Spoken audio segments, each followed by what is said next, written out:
मेरे पास तो ऑनेस्टली अल्फाज ख़त्म हो गए।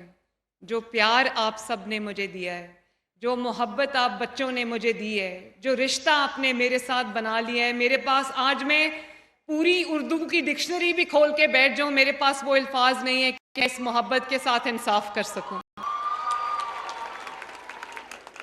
इतनी सारी मेरी तस्वीरें, एक बच्ची ने मुझे अभी एक दुपट्टा दिया, दिखाना मुझे वो वाइट दुपट्टा प्लीज।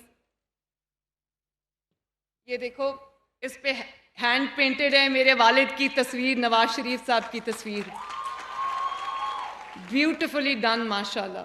और उसके साथ मेरी वालदा की तस्वीर, और भी जो बच्चों ने मुझे प्यार दिया है। I am truly truly honoured, humbled and very very grateful to each one of you. आज जब मैं लाहौर से टेक ऑफ करने लगी तो मुझे पायलट ने आके कहा, क्योंकि आज लाहौर में बहुत ज़्यादा फॉग है, तो मुझे पायलट ने आके कहा कि हम नहीं जा सकते, हमें थोड़ा इंतज़ार करना पड़ेगा।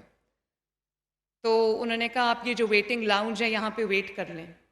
तो मैंने कहा कि मैं तो वेट नहीं कर सकती, मेरे बच्चे वहाँ पे वेट कर रहे हैं।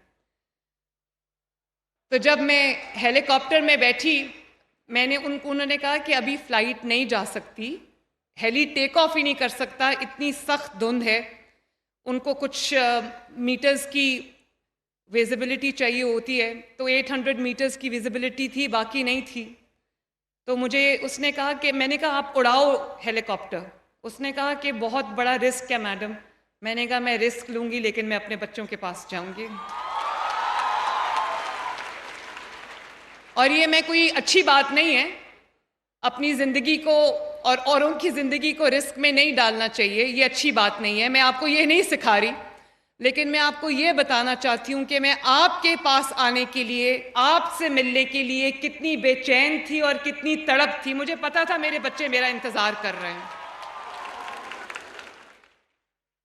और मुझे ये भी पता चला थ्रू मीडिया कि शायद आपका आज कोई एग्ज़ाम था, वो कैंसिल हुआ या पोस्टपोन हुआ। तो मुझे अफसोस हुआ इस बात का।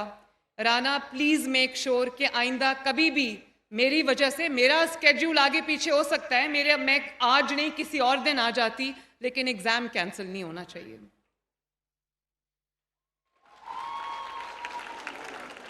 और अभी मुझे डर है कि जब मैं घर जाऊंगी ना, तो मुझे नवाज शरीफ साहब से, अपने वालिद से डांट पड़ेगी, क्योंकि वो वालिद हैं, अपने बच्चों की सेफ्टी का सबको ख्याल होता है। तो अब मुझे कहेंगे कि तुमने रिस्क क्यों लिया और पायलट की बात क्यों नहीं मानी, लेकिन वो डांट मैं खा लूँगी। मुझे खुशी है कि मैं आज आपके दरमियान मौजूद हूँ। और मुझे ये भी खुशी है, अगर मेरे पास 2 चॉइसेस थी कि मैं इसको लॉन्च कर देती लाहौर से और बच्चों को स्कॉलरशिप्स उनके यूनिवर्सिटी में, उनके क्लासरूम्स में घर बैठे बैठे मिल जाते, लेकिन मैंने सोचा ऐसे मैंने खुद जाके बच्चों से मिलना है, मैंने उनके चमकते दमकते कामयाब चेहरे मैंने खुद अपनी आंखों से देखने हैं, उनके मसाइल को मैंने सुनना है, उनसे मैंने मिलना है। और अब जबकि ये प्रोग्राम मैं 6 शहरों में जा चुकी हूँ, 6 यूनिवर्सिटीज़ में जा चुकी हूँ, तो मुझे अब पता चला है अगर मैं ना आती तो शायद मुझे ये अंदाज़ा ना होता कि ये स्कॉलरशिप कितने डिज़र्विंग बच्चों को गया है माशाल्लाह। और मेरे बच्चों, मैं आज अल्लाह ताला के सामने भी सुरखरू हूँ, आप सबके सामने भी सुरखरू हूँ कि ये 30,000 स्कॉलरशिप्स पाकिस्तान की तारीख के सबसे बड़ा स्कॉलरशिप प्रोग्राम, ये एक भी स्कॉलरशिप किसी नॉन डिज़र्विंग बच्चे को नहीं गया। 100% मेरिट फॉलो हुआ है।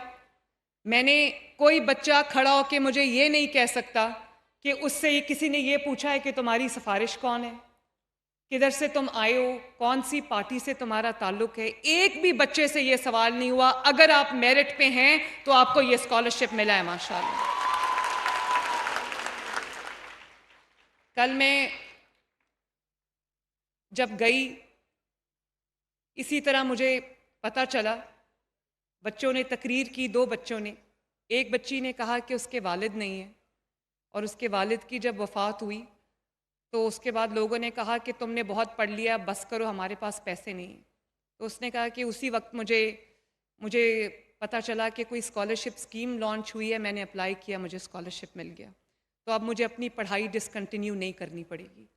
उसके बाद एक और बच्ची ने मुझे बताया, वो भी, उसने भी तकरीर की, वो दोनों बच्चियां तकरीर करते करते रो पड़ी, मुझे भी रुला दिया, आज भी मैं रोई हूँ। बाय द वे, एक चीज़ मैं बताना चाहती हूँ कि जो मैं जेल में रह के आई 5 महीने एक बार बग़ैर किसी कसूर के, 5 महीने दूसरी बार एक डेथ सेल के अंदर 24/7 सॉलिटरी कन्फाइनमेंट थी, लेकिन सवाए अपनी वालिदा की डेथ के दिन जब ख़बर मुझे मेरे वालिद ने आके दी कि आपकी माँ इस दुनिया से चली गई हैं, वो भी कैंसर की पेशेंट थी, तो सवाए उस दिन के और उस दिन के जब मुझे ये ख़बर मिली कोट लखपत जेल में कि मेरे वालिद को नैब की कस्टडी में, उनको कोई वो बीमार इतने हो गए हैं कि उनको हॉस्पिटल लेके जाया गया, सवाए उन 2 दिनों के मैं कभी नहीं रोई, कभी मैंने विक्टिम प्ले नहीं किया, मैं कभी नहीं रोई। लेकिन मैं जब आप सबको देखती हूँ, आपकी बातें सुनती हूँ, बेख्तियार मेरी आंखों में आंसू आ जाते हैं।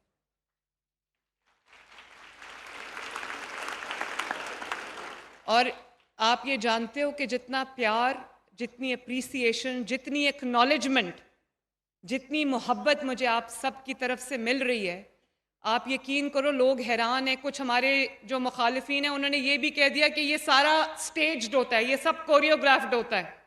मैं उनको दावत देती हूँ कि आओ और आके देखो कि बच्चों ने किस तरह का रिश्ता अपनी माँ के साथ बना लिया।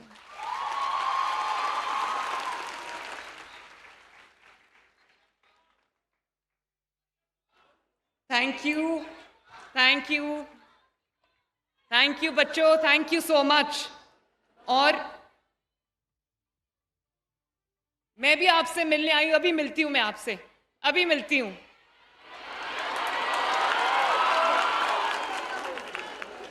और आप लोगों ने मेरा शुक्रिया बोला, मैं नहीं चाहती कि आप मेरा शुक्रिया बोलो। आप शुक्रिया बोलते हो तो मेरे दिल को तकलीफ होती है।